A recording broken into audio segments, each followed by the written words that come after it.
Lucas siempre había sido un chico reservado. En el instituto pasaba desapercibido, prefiriendo el refugio de sus series de anime y videojuegos. Pero aquella tarde, mientras caminaba con sus compañeros al salir de clase, escuchó murmullos inquietantes sobre un mundo oculto, la Deep Web. Algunos hablaban con misterio, otros con cierta arrogancia, como si fueran parte de un club secreto que solo unos pocos podían entender. La curiosidad de Lucas, mezcla de aburrimiento y el deseo de escapar de su rutina, lo llevó a investigar. Al llegar a casa encendió su viejo portátil y descargó el navegador Tor. Además, configuró una VPN para mantener su anonimato, consciente de que no debía ser descubierto. Su corazón latía con fuerza mientras se adentraba en ese territorio digital desconocido. Los primeros foros que encontró estaban llenos de discusiones crípticas y enlaces con nombres extraños. Algunos eran inofensivos, pero pronto el ambiente cambió. Se topó con un foro oscuro donde se hablaba de rituales macabros y actos atroces, canibalismo, torturas y videos ilegales. A pesar del nudo en su estómago, siguió navegando, atrapado por una mezcla de miedo y fascinación. Entonces apareció el enlace: el espectáculo en vivo, acceso solo para valientes. Lucas dudó, pero el joven no pudo resistir la tentación. Al entrar, la pantalla se llenó de imágenes perturbadoras. Un hombre encapuchado en un cuarto sombrío tenía amarrado a otro hombre que luchaba por liberarse. El enmascarado levantó un hacha, y los comentarios en el chat fluían frenéticos. Más rápido. Hazlo doler. Que sangree más. El horror paralizó a Lucas, que intentó cerrar la ventana, pero no pudo. La página parecía haber perdido el control, redirigiéndolo automáticamente a otro sitio con videos que mostraban el acecho y asesinato que acababa de presenciar, pero desde diferentes ángulos y cámaras ocultas. Su respiración se aceleraba, y el miedo comenzó a apoderarse de él. De repente, apareció una nueva fila de videos. Su nombre de usuario estaba al lado, y las imágenes mostraban su propia habitación grabadas en tiempo real. La sangre se le heló en las venas. Antes de que pudiera reaccionar, un video se reprodujo solo. Mostraba a Lucas durmiendo, indefenso. Un mensaje llegó a su móvil. El espectáculo continúa. Aquel día marcó el inicio de una pesadilla que ningún adolescente podría imaginar.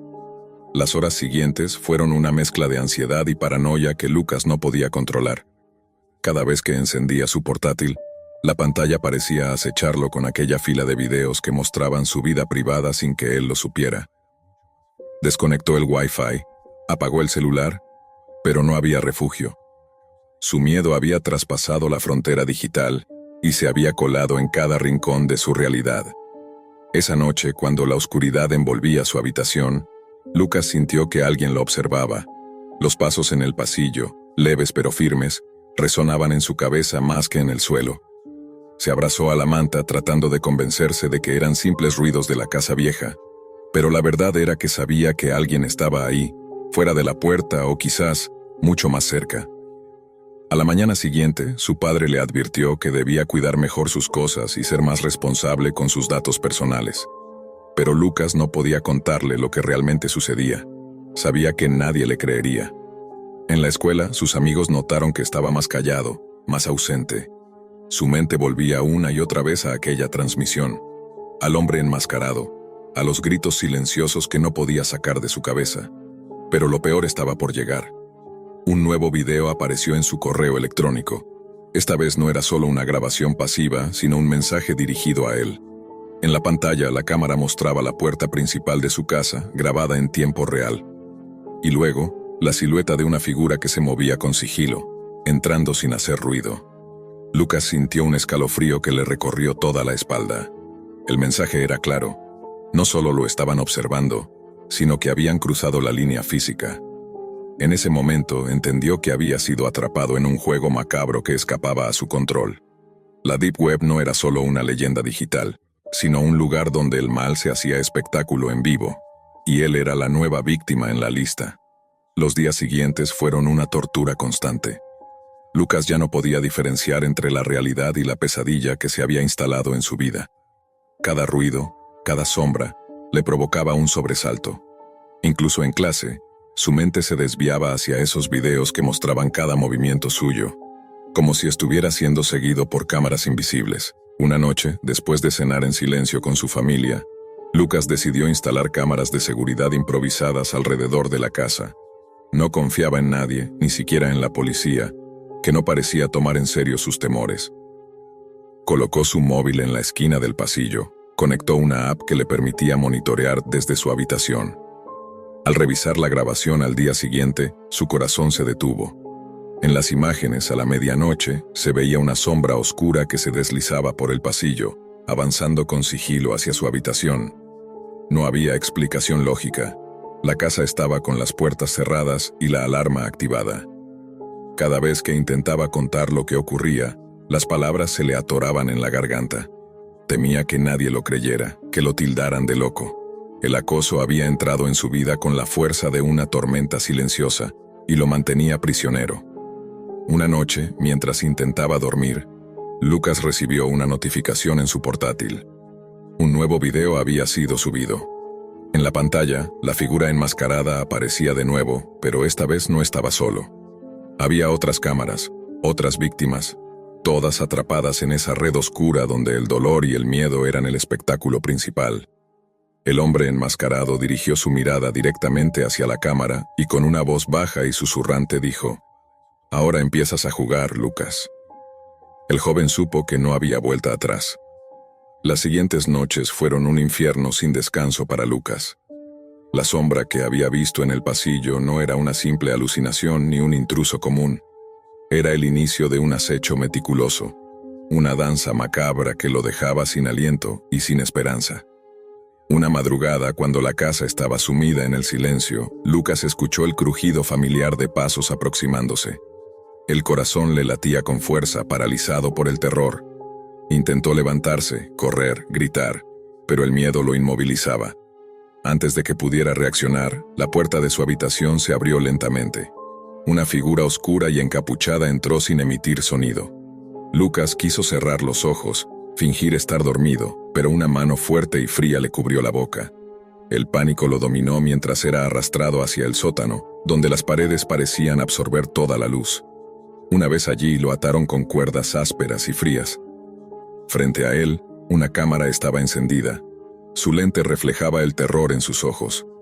Supo que esa cámara no era para él, sino para la audiencia invisible y voraz de la Deep Web, que esperaba el espectáculo macabro que estaban por darle. El hombre enmascarado se acercó con el hacha mientras la transmisión en vivo comenzaba. Lucas, atrapado entre la impotencia y el horror, supo que su vida había cambiado para siempre. La cámara comenzó a emitir en vivo, y el chat se llenó rápidamente de mensajes. La oscuridad del sótano era apenas rota por una luz tenue que colgaba del techo, proyectando sombras inquietantes sobre las paredes desnudas. Lucas, amarrado y vulnerable, sintió que el aire se hacía más denso, como si el miedo mismo llenara la habitación. El hombre enmascarado movía el hacha con una calma perturbadora. No era solo un verdugo, era un actor que sabía que su espectáculo se transmitía ante miles de ojos invisibles y hambrientos de horror. Los mensajes en el chat pedían que prolongara el sufrimiento, que hiciera de esa escena un espectáculo inolvidable. Mientras Lucas luchaba contra las cuerdas, el frío de la hoja rozaba su piel, y el sonido metálico del hacha despertaba ecos de desesperación en su mente. Su respiración se aceleraba, sus pensamientos se agitaban entre la esperanza y la certeza del final que se acercaba. Pero en medio de la oscuridad, una chispa de voluntad se encendió en él. Recordó las cámaras que había instalado en casa, los videos que mostraban cada movimiento del hombre enmascarado. Sabía que, aunque estaban en esa jaula de terror, tenía que encontrar una forma de comunicarse, de pedir ayuda. Aprovechando un descuido, logró mover la mano lo suficiente para activar el micrófono del móvil que llevaba en el bolsillo. Susurró con voz entrecortada: «Estoy aquí. Ayúdenme». El chat, que hasta entonces era un griterío de crueldad, comenzó a mostrar mensajes de desconcierto, incluso algunos que pedían la intervención de las autoridades. En ese instante, la policía irrumpió en el sótano, alertada por las cámaras caseras y las señales digitales enviadas por Lucas. Los agentes entraron con rapidez, reduciendo al hombre enmascarado y liberando al joven. Lucas fue llevado a un hospital, exhausto pero vivo. La pesadilla terminaba, pero las heridas, físicas y psicológicas, permanecerían por mucho tiempo. Supo que el psicópata era un criminal buscado desde hacía años, un depredador que se alimentaba del miedo y el morbo de una audiencia anónima y oscura. Aunque rescatado, Lucas nunca olvidó la sensación de ser observado, cazado y exhibido como un espectáculo cruel. La Deep Web, ese mundo que le había parecido una aventura al principio, se había transformado en su peor pesadilla. Fabián caminaba sin rumbo por las calles húmedas de la ciudad. La lluvia ligera pegaba frío sobre su rostro cansado. En su mente, solo un peso insoportable, la deuda que los aplastaba a él y a Kayla, su novia embarazada. La amenaza de un desalojo inminente pendía como una sentencia fatal sobre su pequeño apartamento, donde apenas podían respirar. La incertidumbre se le clavaba en el pecho con cada paso, mientras la noche se hacía cada vez más oscura, reflejando su desesperación. Habían agotado todas las opciones. Amigos que antes les ayudaban ahora evitaban sus llamadas. Trabajos temporales, préstamos rechazados, incluso la caridad de los pocos conocidos se había secado. La cuenta bancaria vacía, y las pocas monedas que llevaba en el bolsillo parecían burlarse de su impotencia. Kayla necesitaba un lugar seguro para su bebé, y él no podía dárselo. Entonces, en un momento de agotamiento mental, un recuerdo oscuro emergió. La Deep Web, ese rincón anónimo y oculto donde los límites morales parecían diluirse. Fabián había navegado en esos dominios en su adolescencia, por simple curiosidad y diversión, pero ahora la idea tomó un matiz distinto. Una solución perversa y terrible que comenzó a moldearse en su mente.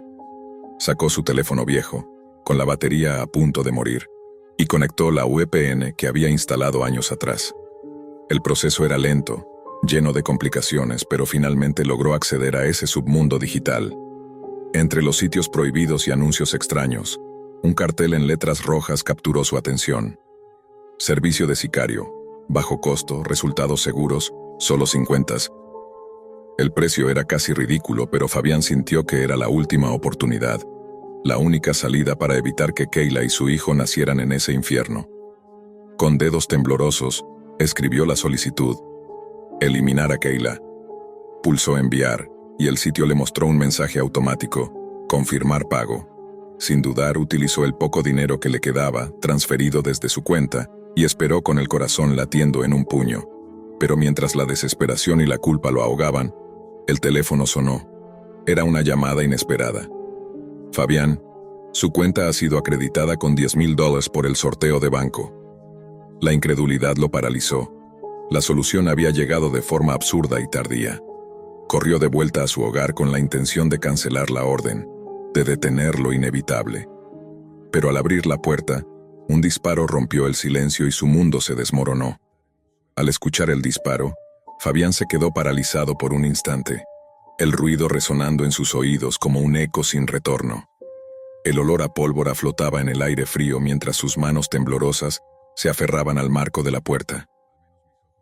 Temía lo peor. Pero aún así, empujó la puerta con fuerza. Lo que encontró lo dejó sin aliento. Kayla estaba en el suelo temblando, con una mezcla de miedo y alivio en sus ojos.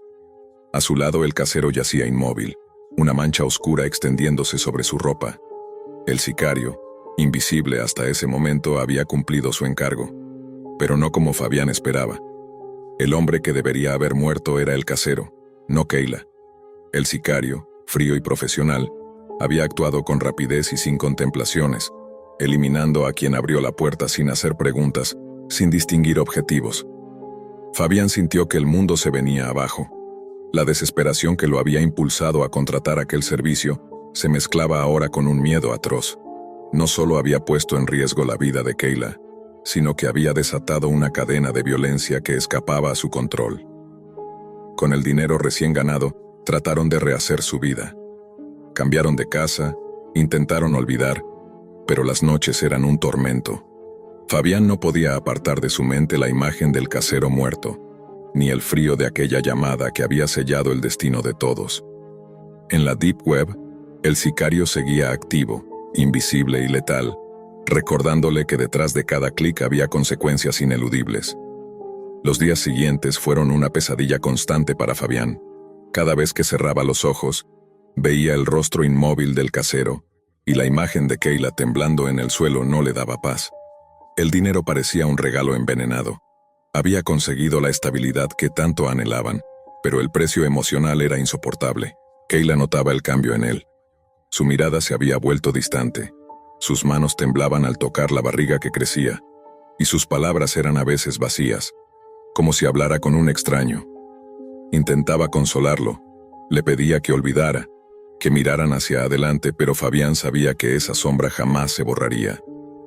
Una noche, mientras revisaba en silencio su teléfono, una notificación lo sobresaltó. Un mensaje anónimo, sin remitente, que solo decía: «El trato no termina hasta que se cumpla». Su corazón se aceleró, la sangre se heló. No había forma de saber quién lo había enviado, pero la amenaza era clara. La Deep Web, ese lugar oscuro y silencioso que solo había conocido en su desesperación, parecía seguir llamándolo, envolviéndolo en una red implacable de secretos y peligros. Fabián sabía que había abierto una puerta que no podría cerrar fácilmente.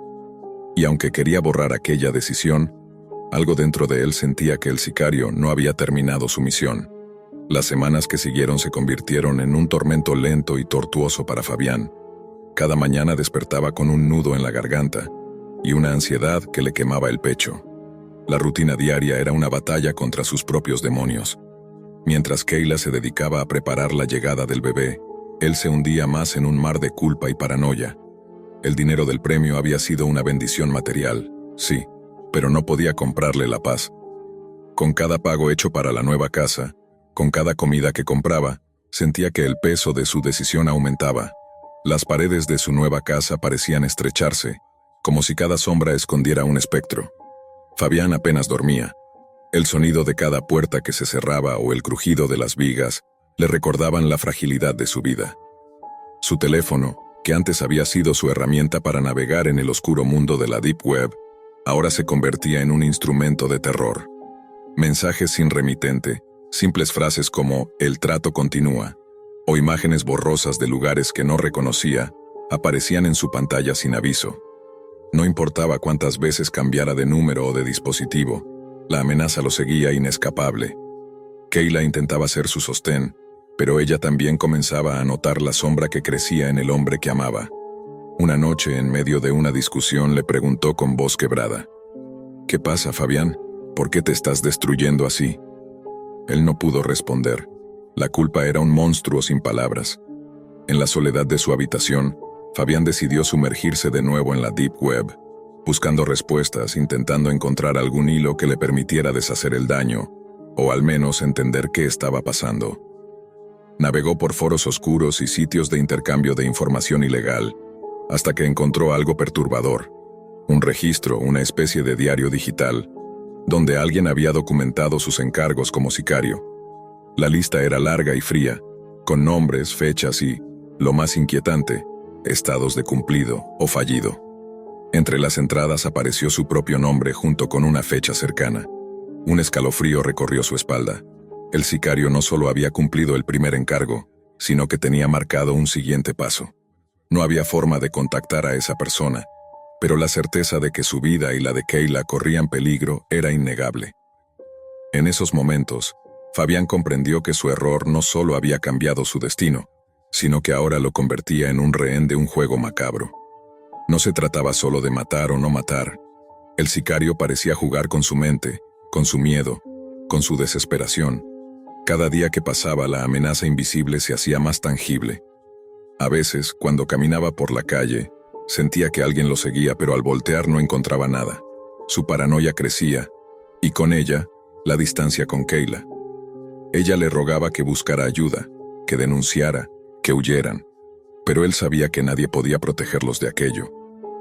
Una noche, cuando el reloj marcaba las 3, la hora en la que todo parecía más oscuro, Fabián recibió un mensaje que no pudo ignorar. Era un video. En él, se veía la puerta de su apartamento y a alguien esperando al otro lado, con una silueta que parecía moverse con calma pero con una determinación terrible. La pantalla se quedó en negro con un texto final: «Tu tiempo se acaba». Fabián sintió que el aire se le escapaba, su cuerpo congelado frente a la pantalla iluminada solo por el resplandor azul del video. La sombra en la puerta era más que una amenaza. Era la promesa de que el trato no era solo un negocio sin rostro, sino una cadena implacable de consecuencias que había desatado sin imaginar. Esa noche, Kayla lo encontró despierto, mirando fijamente la ventana sin poder parpadear. Ella se acercó con miedo, el vientre cada vez más evidente, y le preguntó con voz temblorosa: «¿Qué está pasando, Fabián? ¿Quién es ese hombre?». Él la miró, con lágrimas acumuladas y una mezcla de odio y desesperación. «No es solo un hombre, Kayla. Es la oscuridad que liberé. La Deep Web no es solo un lugar, es una cárcel, y yo puse la llave para encerrarnos». Intentaron refugiarse en la casa de un amigo, pero la sensación de ser perseguidos no desaparecía. Cada llamada anónima, cada mensaje cifrado, cada silencio nocturno les recordaba que la sombra estaba cerca. Un día, Fabián decidió enfrentar esa pesadilla. Usando los pocos contactos que logró en la Deep Web, rastreó la señal del sicario. Descubrió que era parte de una red mucho más grande, una organización que operaba con códigos invisibles y clientes que nunca preguntaban, solo pagaban. En un enfrentamiento final, en un edificio abandonado, Fabián se encontró cara a cara con el sicario. No había odio ni miedo en los ojos de aquel hombre, solo una fría indiferencia profesional. «¿Por qué lo hiciste? ¿Por qué disparaste al casero y no a Kayla?», preguntó Fabián con la voz rota. El sicario respondió con una calma aterradora: «Tu trato fue claro, eliminar a un obstáculo. El casero abrió la puerta, yo cumplí. No soy juez ni misericordioso, solo un instrumento, y ahora tú debes vivir con eso». En ese momento Fabián comprendió que no había vuelta atrás. La Deep Web no era un lugar para encontrar soluciones fáciles. Era un espejo que reflejaba los rincones más oscuros del alma humana. De regreso a casa con Kayla a su lado y el bebé pronto a llegar, Fabián decidió que debía proteger a los suyos de la sombra que había soltado. Pero en su interior, la culpa y el miedo no cesarían jamás. El trato final no había sido solo con el sicario, sino con él mismo, y esa promesa oscura lo acompañaría hasta el último suspiro. Amanda apenas cerraba el ciclo de sus 21 años, y la realidad era mucho más dura que cualquier sueño de juventud. Su departamento era pequeño, casi vacío, con paredes que parecían absorber el frío y la humedad del otoño que había empezado a instalarse en la ciudad. Los días se le hacían eternos y cada centavo contaba. Trabajar en aquel supermercado no alcanzaba, y las cuentas se amontonaban como sombras al acecho. Una tarde, mientras acomodaba unos productos en las estanterías, un hombre llamado José se le acercó con una sonrisa que parecía demasiado confiada para ser sincera. Él era cajero en la misma tienda, pero algo en su mirada denotaba que conocía secretos que Amanda aún no imaginaba. «Tengo algo para ti», le dijo con voz baja. «Un trabajo mejor. No preguntas, no complicaciones. Te doy un adelanto de $1000 para que empieces». La oferta era tentadora, casi una tabla de salvación en medio del naufragio que era su vida, pero algo en el tono de José la hizo dudar. Aún así, el dinero era dinero, y Amanda no estaba en posición de rechazar. Esa misma noche, con el dinero aún caliente en sus manos, José le envió un enlace y unas instrucciones simples pero estrictas. Entrar al sitio llamado Todo Natural en la Deep Web. Era un espacio clandestino, oculto tras capas de cifrado y anonimato, accesible solo para quienes realmente sabían dónde buscar. Amanda no tenía idea de lo que encontraría, pero al principio todo parecía inofensivo. Videos de gente consumiendo alimentos raros, recetas extrañas, todo envuelto en una estética casi artística. Sin embargo, esa calma era solo la superficie. De repente la pantalla mostró imágenes que la hicieron retroceder. Mujeres devorando animales crudos, pequeños gatos, criaturas indefensas frente a millones de ojos invisibles que pagaban por presenciar aquello. Un frío helado le recorrió la espalda. Su corazón latía con fuerza mientras intentaba cerrar la pestaña, pero José apareció en su puerta. No había vuelta atrás. Había firmado un contrato invisible con la Deep Web y ahora era parte de ese mundo oscuro, donde el horror se disfrazaba de entretenimiento y el sufrimiento se convertía en moneda. La semana que siguió fue un infierno. Amanda fue obligada a participar en los videos, a comer carne muerta, ratas, animales que le provocaban náuseas y enfermedades. La tortura física se mezclaba con la mental, y cada bocado era un golpe al alma que poco a poco se desmoronaba. Mientras tanto, en la ciudad, su vecino notaba que algo andaba mal. Los ruidos extraños, la ausencia prolongada y el olor insoportable que salía del almacén donde Amanda estaba encerrada despertaron sus sospechas. Finalmente, tras una denuncia anónima, la policía irrumpió en ese lugar de pesadilla.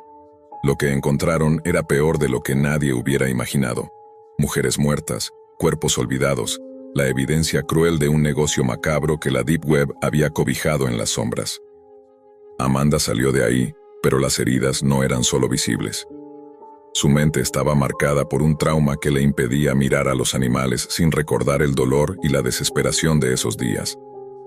La historia de los verdaderos comensales era solo un reflejo, una ventana a un infierno digital donde el sufrimiento se vende y se consume sin que el mundo exterior lo perciba. Los primeros días fueron los peores. Amanda apenas podía creer lo que estaba viviendo, atrapada en un almacén oscuro, con paredes húmedas y olor a podrido que le quemaba la nariz. La comida que le obligaban a consumir no era solo repulsiva, estaba contaminada, cruda, y cada bocado parecía abrirle heridas internas. José y otros hombres que vigilaban la operación le daban órdenes frías, sin un atisbo de compasión. Ella trataba de resistirse, pero la amenaza de castigos más severos y las cámaras que todo lo grababan la mantenían sometida. Cada video que grababan se transmitía en tiempo real a una audiencia anónima que pagaba cantidades enormes para ver no solo el acto, sino el sufrimiento en sí. Eran los verdaderos comensales, fanáticos que encontraban placer en la degradación de las víctimas. Amanda, con la piel quemada y los ojos hinchados, entendió que no era solo un espectáculo. Era una pesadilla que se repetía miles de veces en ese lugar. Y ella no era la primera ni la última. Las noches se volvieron un tormento. El almacén se iluminaba solo con luces tenues y las cámaras que apuntaban a ella. En la oscuridad, Amanda escuchaba los gemidos de otras mujeres, algunas que ya no podían soportar más y habían caído en un silencio aterrador. La desesperación crecía en su pecho y el miedo a que jamás escapara la consumía. Con el paso de los días, su cuerpo comenzó a fallar. La carne cruda infectada le causó fiebres altas, vómitos y dolores punzantes que la dejaban al borde del colapso. José parecía indiferente a su sufrimiento, solo preocupado en que la transmisión siguiera activa, que la audiencia no perdiera el interés. Pero no todo estaba perdido. Desde afuera, el vecino de Amanda, un hombre solitario que había vivido años observando el vecindario, no podía ignorar la inquietud que sentía. Los ruidos extraños, los olores insoportables y la ausencia de Amanda por tanto tiempo le parecían señales que algo terrible ocurría. Decidió actuar. Comenzó a documentar todo lo que notaba y a buscar ayuda.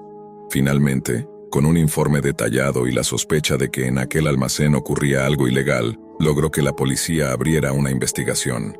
Lo que encontraron fue un escenario de horror. Cámaras, cables, evidencia de los videos y, lo peor, los cuerpos de mujeres que no sobrevivieron. Amanda fue encontrada en un estado deplorable, débil y enferma, pero viva. El rescate fue solo el inicio de otra lucha, la que se libraba dentro de su mente y su corazón. Porque el trauma no era solo físico. Había visto el abismo de la naturaleza humana, había sentido el frío de la indiferencia y había sido consumida por la sombra de la Deep Web. Ahora, cada vez que veía un animal, su mente se inundaba con imágenes que preferiría olvidar.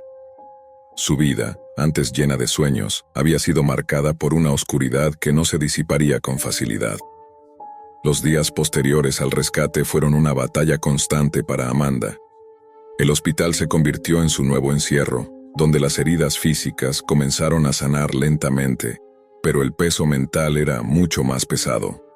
Los médicos hablaban con cuidado, y las autoridades intentaban protegerla, pero ella sentía que una parte de su alma había quedado atrapada en ese almacén oscuro, entre las paredes llenas de cámaras y el silencio de las otras víctimas.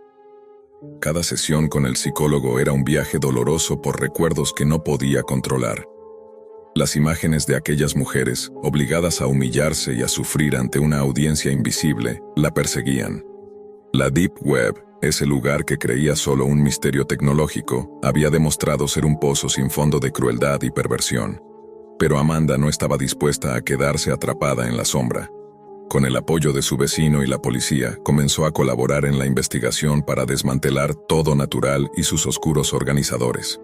Su valentía sacó a la luz una red internacional que monetizaba el sufrimiento y la degradación humana, una estructura que había causado la muerte de muchas mujeres como ella. Aunque el proceso judicial fue largo y doloroso, José y sus cómplices fueron capturados, y el sitio fue clausurado, desapareciendo de la Deep Web, al menos por un tiempo. Sin embargo, el daño ya estaba hecho. Amanda siguió lidiando con las secuelas, la desconfianza, las pesadillas, y un temor constante a la oscuridad digital que se esconde tras cada enlace desconocido. Su relación con los animales, antes de infancia llena de cariño y juegos, se transformó en un recordatorio constante del horror vivido. Al final, la historia de Amanda y los verdaderos comensales se convirtió en una advertencia silenciosa sobre los peligros ocultos en la Deep Web y sobre cómo, en un mundo cada vez más conectado, la oscuridad puede tomar formas inimaginables. El mal no siempre es visible, y a veces quienes lo sufren quedan atrapados para siempre en un silencio que nadie quiere escuchar. Nunca me imaginé que una simple búsqueda en la Deep Web pudiera arrastrarme al borde de una pesadilla. Mi nombre es Marco Espina, estudiante de informática en una universidad pública, y lo que estás a punto de leer no es una historia para asustarte. Es un aviso. Una advertencia. Todo empezó por aburrimiento. Estaba en segundo semestre, lleno de tareas monótonas y un entorno familiar insoportable. Mis padres discutían todo el tiempo, y el único lugar donde podía tener algo de control era mi cuarto, frente a la pantalla. Allí descubrí Tor, VPNs y foros ocultos como rincones oscuros del Internet donde la moral se diluía y la curiosidad se alimentaba sin freno. Los primeros días en la Deep Web fueron decepcionantemente tranquilos. Foros filosóficos, venta de libros prohibidos, recetas extrañas, teorías conspirativas. Todo parecía un mito exagerado, hasta que una noche, pasadas las 3:00 AM, vi una publicación que no encajaba con el resto. Un hilo titulado ¿Cuánto cuesta hacer desaparecer a alguien en tu ciudad? Los comentarios eran extraños, algunos parecían bromas de adolescentes, otros sugerían que todo era una especie de roleplay macabro. Pero uno en particular me erizó la piel. Servicio rápido, discreción total, se paga después del trabajo. Acompañado de un enlace que parecía muerto, salvo que, al copiarlo y pegarlo en la dirección exacta, me redirigió a un foro oculto, protegido con una pregunta de seguridad absurda. ¿Sabes guardar un secreto? Puse sí por instinto, sin pensar, y la pantalla parpadeó un segundo antes de mostrar un sitio con fondo negro y letras verdes, como salido de una película de los 90. No tenía nombre, solo una serie de publicaciones ordenadas por país y ciudad. Me deslicé hasta encontrar la mía, Valencia, Venezuela. La mayoría de los mensajes estaban vacíos o borrados, pero uno sobresalía. Trabajo completado, silencio asegurado. Entré, y lo que vi parecía escrito por alguien que creía estar dejando una reseña. Mi ex jefe ya no es un problema. Le dejé la dirección y una foto. 3 días después, el noticiero anunció un robo fallido con resultado fatal. Nadie sospechó. Gracias, Crono. Mi corazón latía fuerte.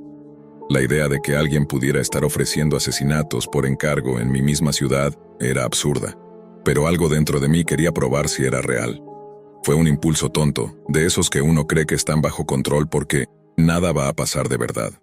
Decidí responder a un hilo nuevo con un seudónimo improvisado, Sebas99. Escribí un mensaje corto. Tengo un vecino que me hace la vida imposible, siempre pone música a todo volumen, se roba el wifi y me amenaza con sus amigos. Estoy harto. ¿Qué puedes hacer? Cerré la laptop y me fui a dormir. Me sentía ridículo.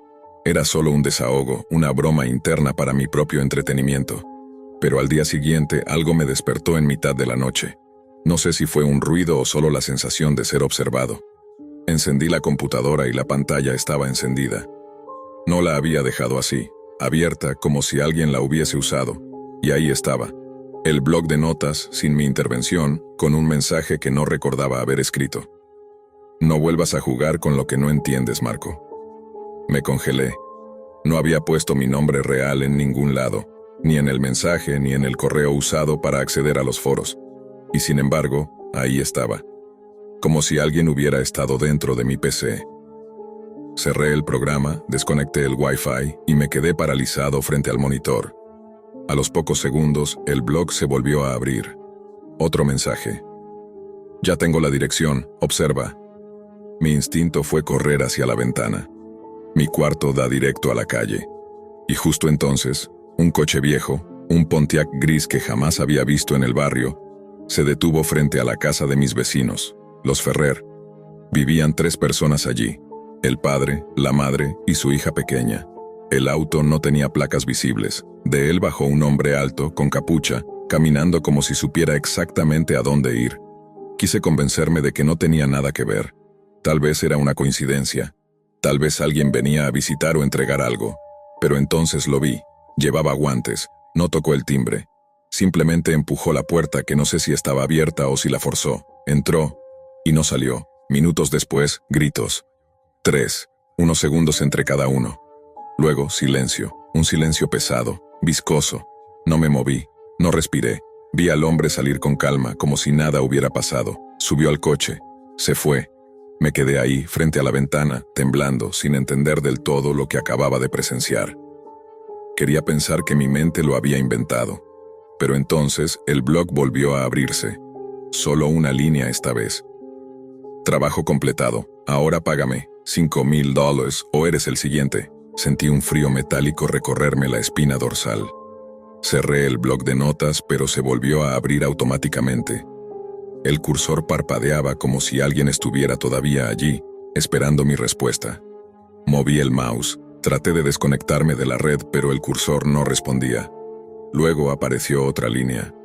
No intentes correr, ya estoy dentro, y no solo en tu PC. Cerré la laptop de golpe como si eso pudiera romper la conexión, apagar el peligro, borrar lo que acababa de ver. Me llevé las manos a la cabeza, sudando, jadeando, con el corazón latiendo como un tambor de guerra. Era real. No era un juego, no era un foro de bromas. Ese tipo, Crono o quien fuera, había asesinado a los Ferrer. Y lo había hecho por un mensaje que yo envié, que yo provoqué. Una broma, una estupidez. Pasaron los minutos. Llamar a la policía no era una opción. ¿Qué iba a decirles? ¿Que había contratado a un asesino sin querer y que ahora me estaba extorsionando? ¿Que me hackearon porque abrí un foro en la Deep Web? Era como firmar mi propia sentencia de cárcel, o de algo peor. Amaneció. Las patrullas llegaron. El vecindario despertó entre murmullos, gritos y sirenas. Las noticias hablaron de un robo con violencia y un ataque dirigido sin testigos ni cámaras. Lo pintaron como una tragedia fortuita, sin pistas. Nadie pensó en mí.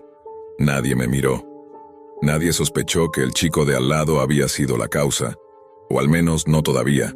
Volví a encender la laptop. No tenía opción. Necesitaba saber si esto iba a terminar o si recién comenzaba.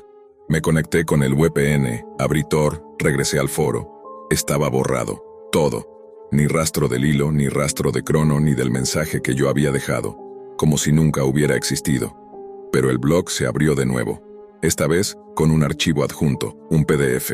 Lo abrí. Era una factura. Trabajo completado, 5,000 USD. Cliente Marco Espina. Fecha límite, 7 días.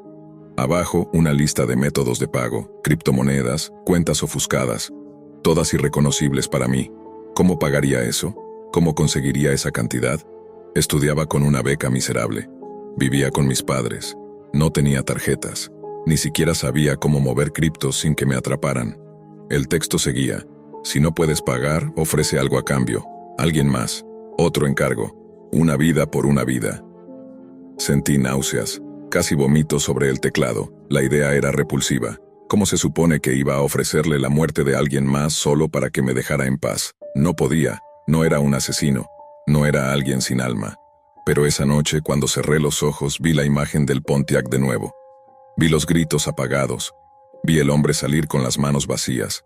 Y supe que si no hacía algo volvería. Esta vez por mí. No dormí. Pasé la noche investigando formas de protegerme. Instalé firewalls, desactivé micrófono, cubrí la webcam, traté de formatear la computadora. Pero cada vez que lo hacía, el blog se abría de nuevo. Como si nada de eso importara. En algún momento apareció una nueva línea. No se trata de tu máquina. Estoy en ti. Era como si lo disfrutara, como si jugara conmigo.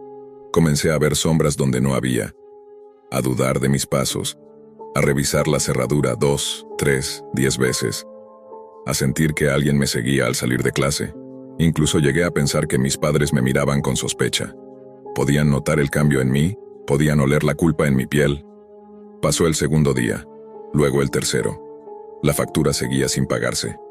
Entonces recibí un correo en una cuenta antigua que no había usado en años, sin asunto, solo un archivo adjunto, una foto, mi universidad, tomada desde lejos, desde un ángulo imposible, y otro mensaje corto: te estoy esperando, día 4. Tuve que dejar de asistir a clases. Inventé que estaba enfermo, me encerré, a oscuras, comía lo mínimo. Dormía a ratos, mi celular se calentaba sin razón. Mi cuenta de correo principal fue bloqueada sin explicación. Los aparatos electrónicos de mi casa comenzaron a comportarse de forma errática. La televisión se encendía sola, la radio cambiaba de estación cada madrugada, incluso el reloj digital parpadeaba a las 3:33 sin razón. Y el blog siempre aparecía, siempre con un mensaje, siempre recordándome: día 5, ¿pagas o condenas? Mi mente empezó a quebrarse, el estrés me carcomía. Imaginé ir a la policía, pero entonces otro correo, esta vez con un video corto. Abrí el archivo temblando. Era mi madre, caminando por el supermercado, filmada desde lejos como una cámara de vigilancia clandestina, acompañada por otro mensaje: día 6, ¿te queda alguien más? No sabía qué hacer. El día 6 terminó con mi mente hecha trizas. No podía comer, no podía dormir. Me sentía acorralado como un animal. Las palabras ¿te queda alguien más? Resonaban en mi cabeza con una mezcla de amenaza y propuesta, como si me estuviera ofreciendo la salida más vil, entregar a alguien más a cambio de mi vida. ¿Pero a quién? ¿Cómo? Al llegar el día 7, el blog apareció por última vez, esta vez con un reloj en cuenta regresiva, 23:59, 23:58. Debajo, una línea final: última oportunidad, alguien por ti, o tú.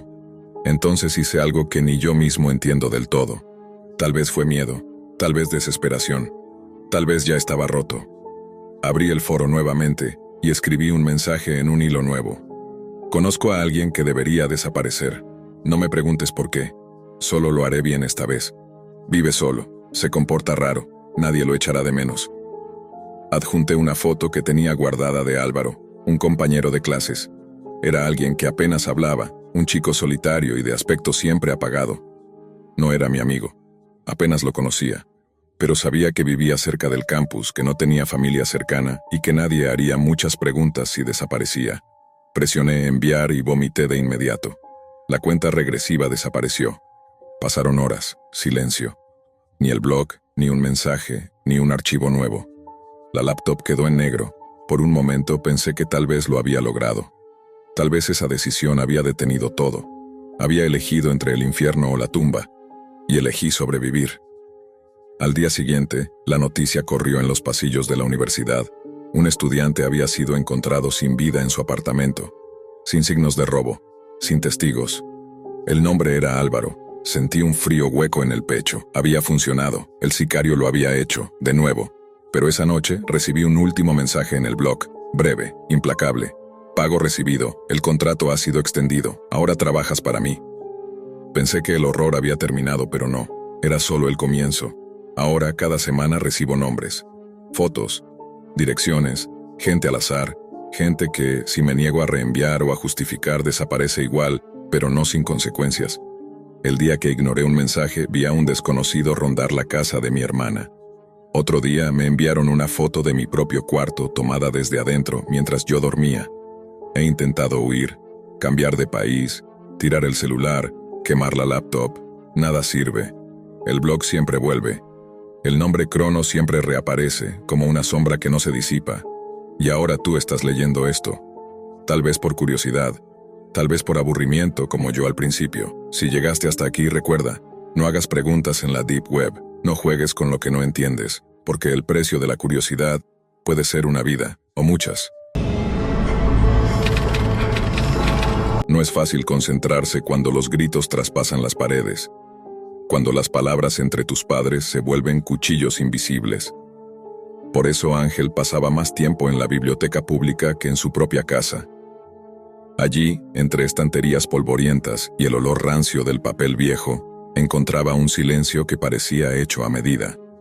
Había aprendido por su cuenta a moverse por los rincones ocultos de Internet. La VPN gratuita que usaba tenía sus límites, pero con algo de astucia podía sumergirse en sitios que no eran accesibles para cualquier curioso. No lo hacía por rebeldía ni por morbo, lo hacía por distracción. Por sentir que, aunque todo a su alrededor se desmoronara, todavía podía controlar algo, aunque fuera un cursor en una pantalla.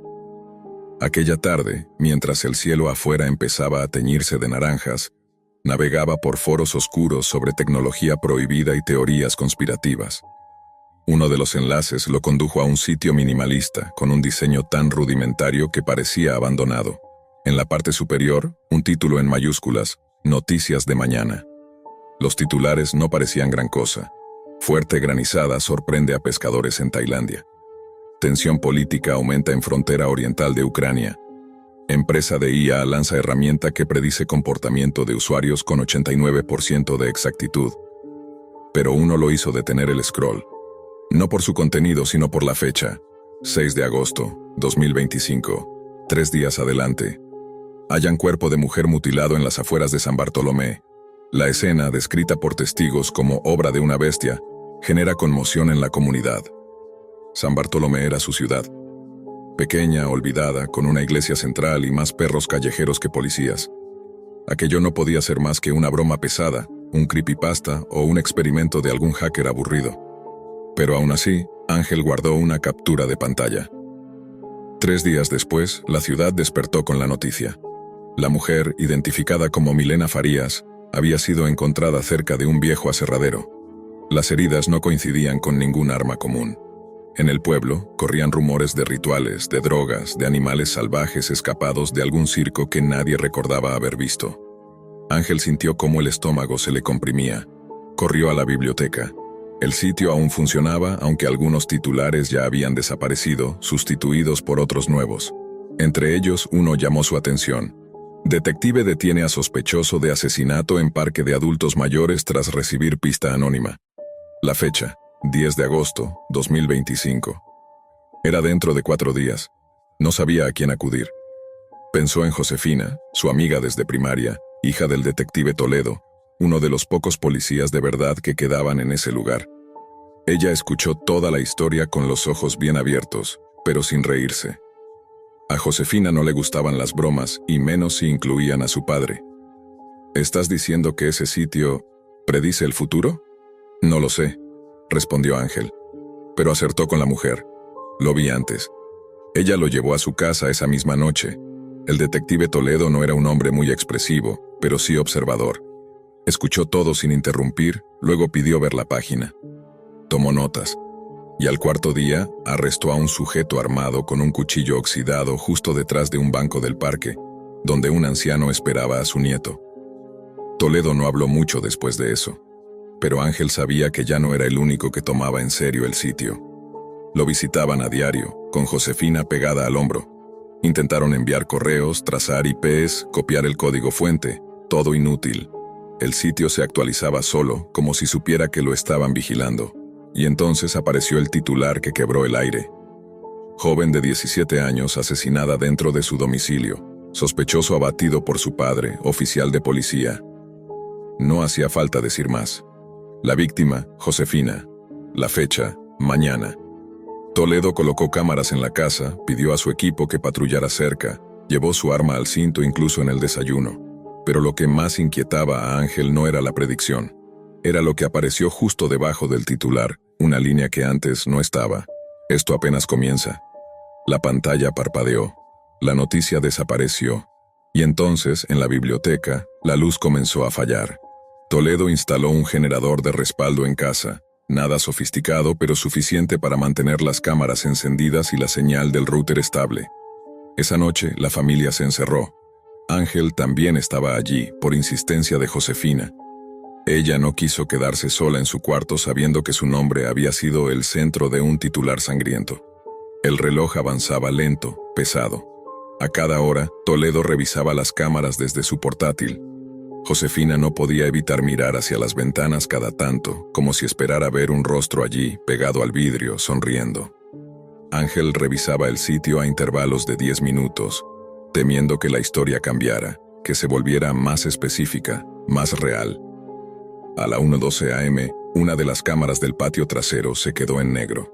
Sin transición, sin estática, solo negro absoluto. Toledo se levantó de inmediato. Su mano fue al arma casi por instinto. «No se vayan de aquí», dijo con voz baja, como si las paredes pudieran oírlo. Ángel se acercó a la laptop. En la pestaña del sitio ahora estaba en blanco. Solo una palabra escrita en letras parpadeantes.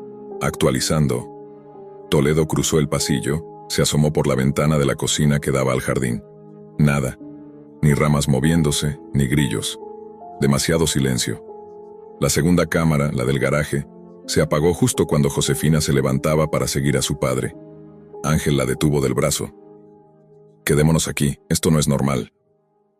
«Tampoco lo es quedarnos esperando», respondió ella conteniendo las lágrimas. Toledo no tardó en volver. Traía el rostro tenso y los nudillos blancos alrededor del mango del arma. «Hay alguien afuera. No puedo verlo, pero lo siento. Se mueve rápido, demasiado rápido. No es un ladrón». Las cámaras del interior seguían funcionando. O al menos eso parecía.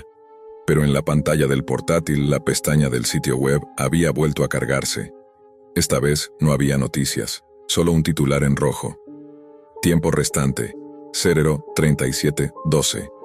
«¿Qué significa eso?», preguntó Josefina. «Una cuenta regresiva», respondió Ángel sin necesidad de calcular nada.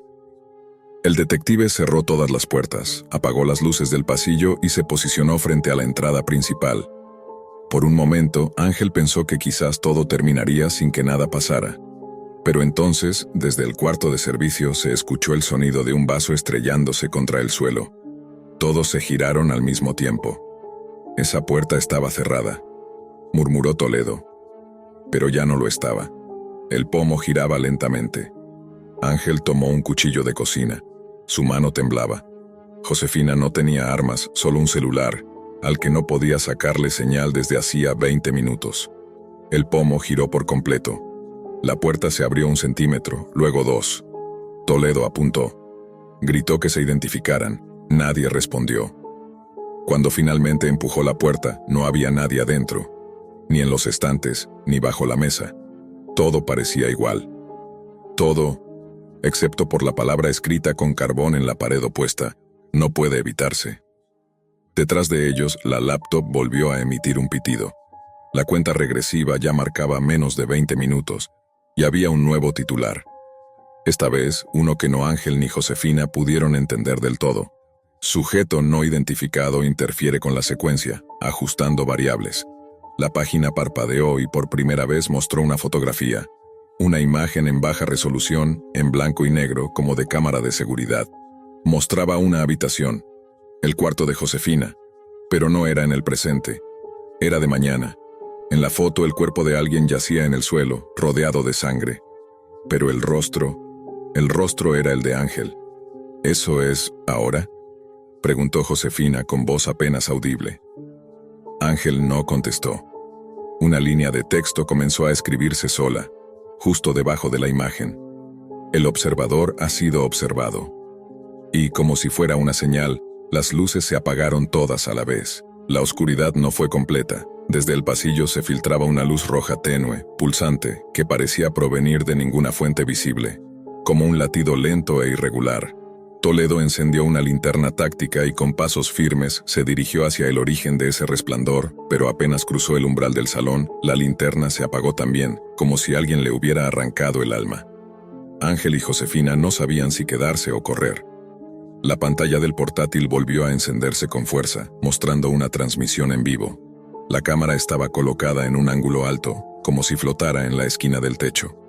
Mostraba su propia casa, su sala, ellos mismos. En tiempo real. La transmisión tenía una línea de texto abajo. Sujeto 3 identificado, secuencia iniciada. ¿Qué mierda es esto?, susurró Josefina. Nos están grabando, ahora, dijo Ángel retrocediendo hacia la pared. No desde afuera. desde adentro. En ese instante, la cámara de la transmisión comenzó a desplazarse. Lentamente, como si flotara por el aire, avanzaba por el pasillo hacia donde estaban. Ellos podían verse en la pantalla siendo observados. Era una doble conciencia, como si el sitio los mirara desde adentro del código. Toledo regresó del pasillo con sangre en la cara, un corte diagonal en la ceja. Se había enfrentado con algo que no alcanzó a describir. Solo alcanzó a decir, no es un hombre, no es humano. Entonces algo cayó pesadamente sobre el tejado. El golpe retumbó por toda la estructura como una campana siniestra. Luego otro, y otro, como si varias extremidades caminaran a gatas sobre la casa. Se escuchaban uñas, garras o algo parecido, rascando el zinc y arrastrándose en dirección a la parte trasera. Josefina corrió al cuarto de su padre, abrió el cajón de metal donde guardaba una segunda pistola. Se la entregó a Ángel sin decir palabra. En la pantalla, la transmisión mostraba ahora una nueva imagen. Una cuenta regresiva marcaba menos de 5 minutos. Pero lo peor era el nuevo titular. Final confirmado, el archivo ha sido leído. La transmisión cambió abruptamente. Mostró el rostro de una figura, oscura, incompleta. Tenía forma humana, pero no lo era. Su cara parecía hecha de múltiples fragmentos de rostro, todos mal unidos, como si alguien hubiera creado un collage con piel real. Ojos en lugares incorrectos, una sonrisa cosida. Detrás, fuego, humo. Eso no es una criatura, dijo Ángel. Es algo que no debería existir. Toledo cargó su arma. Tomó posición frente a la puerta principal, justo cuando la chapa comenzó a girar sola. No dejes que la toque, le dijo a Josefina. Pase lo que pase. La puerta estalló hacia adentro. Un viento oscuro, como de vacío, recorrió la casa. Y entonces la criatura entró. No caminaba, flotaba, pero dejando marcas quemadas en el suelo. Tenía forma humana, pero sus ojos no estaban vacíos. Estaban llenos de datos. Códigos, líneas de texto, estructuras lógicas que se movían como gusanos. Era como si el sitio mismo hubiera cobrado forma. Toledo disparó. 1, 2, 3 veces. Ningún impacto parecía afectarla. La criatura avanzó directo hacia Josefina.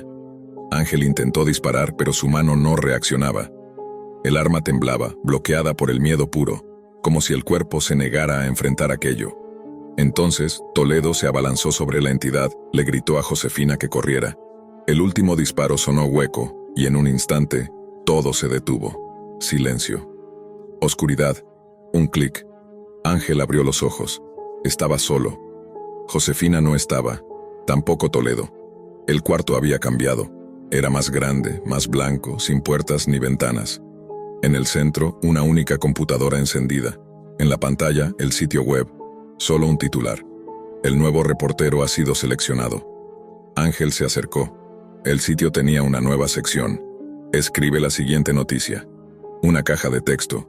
Un cursor parpadeando. Abajo, una nota. Toda predicción necesita una voz. Ángel intentó salir del cuarto. No había salida. Intentó apagar el equipo. No podía. La página no respondía al teclado, solo al pensamiento. Las palabras comenzaron a aparecer solas, como si alguien, o algo, escribiera a través de él. En las próximas 24 horas una tragedia ocurrirá en una pequeña ciudad del sur. Un joven será encontrado muerto frente a una pantalla. Nadie sabrá lo que vio antes de morir. El texto se detenía, y volvía a empezar. Una y otra vez. Ángel comprendió, horrorizado, que su mente había sido absorbida. Que ahora él era quien escribía las noticias. No sabía si estaba vivo o muerto, si su cuerpo seguía en la tierra, o se había fundido con el código del sitio. Solo sabía que estaba condenado a seguir prediciendo tragedias, alimentando un ciclo perverso. Y entonces una nueva línea apareció sin que él la pensara. Hola Josefina, ¿nos ayudas a escribir la siguiente noticia?